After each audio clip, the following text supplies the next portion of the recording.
Mini futbol üzrə Azərbaycan millisi Avropa çempionatının finalına yüksəlib. Slovakiyada keçirilən Avropa çempionatında baş məşqçi Elşad Quliyevin rəhbərliyi altında çıxış edən Azərbaycan yığması yarımfinalda Serbiya millisini məğlub edərək finala vəsiqə qazanıb.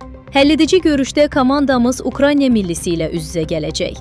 Qeyd edək ki, Ukraynalılar yarımfinalda Macarıstanı 5-1 hesabı ilə məğlub edərək finala yüksəliblər. Azərbaycan millisinin finala qədər uzanan bu uğurlu yolu futbolçularımızın zəhmətinin, peşəkarlığının və qələbə əzminin nəticəsidir.